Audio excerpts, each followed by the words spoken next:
Hello everybody, here I am Sonu Sharma, inspirational speaker, leadership consultant और corporate trainer. आज बात करूंगा एक व्यक्तित्व की। आज मैं बात करूंगा एक ऐसे इंसान की जिसने पूरी दुनिया में अपना लोहा मनवाया, जो राजनीति शास्त्र के ज्ञाता थे। आज भी उनकी टीचिंग्स, उनकी लर्निंग्स उतनी ही प्रभावी हैं जितने उस युग में थी जब वो इस धरती पर अवतरित हुए। मैं आज आपसे बात करने वाला हूं आचार्य चाणक्य की। जी हां, ये एक ऐसा नाम है जो घर घर में है। ये एक ऐसा नाम है जिनसे बहुत कुछ सीखा जा सकता है। चाणक्य नीति जब आप पढ़ें, जब उसका अध्ययन करें और सीखें तो आपको बहुत कुछ सीखने को मिलेगा चाणक्य के जीवन से।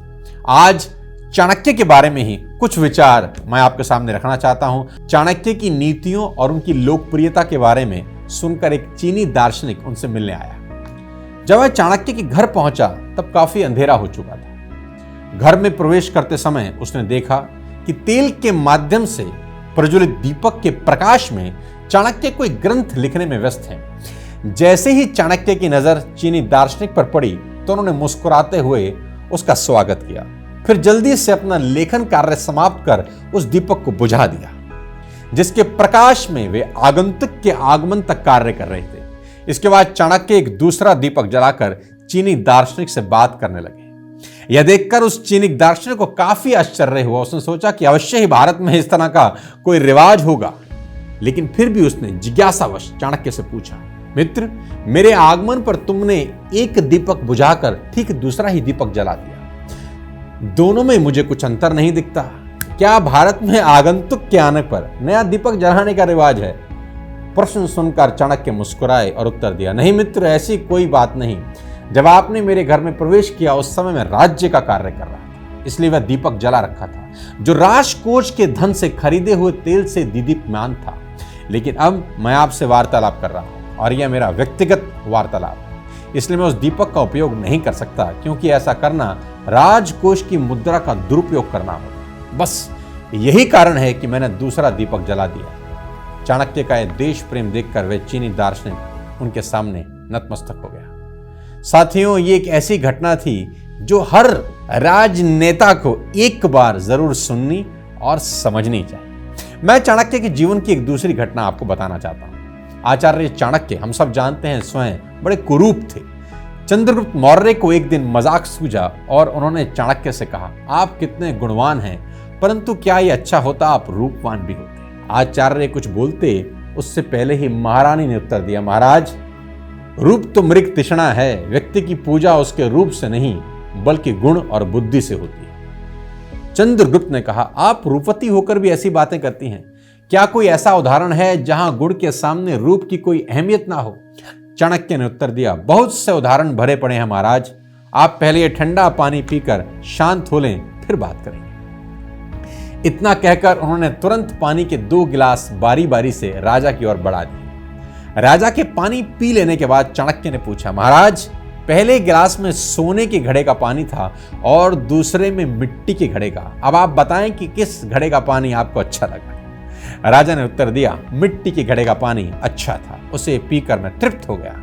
महारानी ने कहा, महाराज, हमारे आचार्य जी ने आपके सवाल का जवाब दे दिया। दूर से ही चमचमाने वाले सोने के घड़े की खूबसूरती देखते ही बनती है, मगर वह घड़ा भला किस काम का जिसका पानी पीने लायक ही ना हो। दूसरी तरफ मिट्टी का घड़ा देखने में तो कुरूप है, मगर उसमें बहुत बड़ा गुण छिपा है।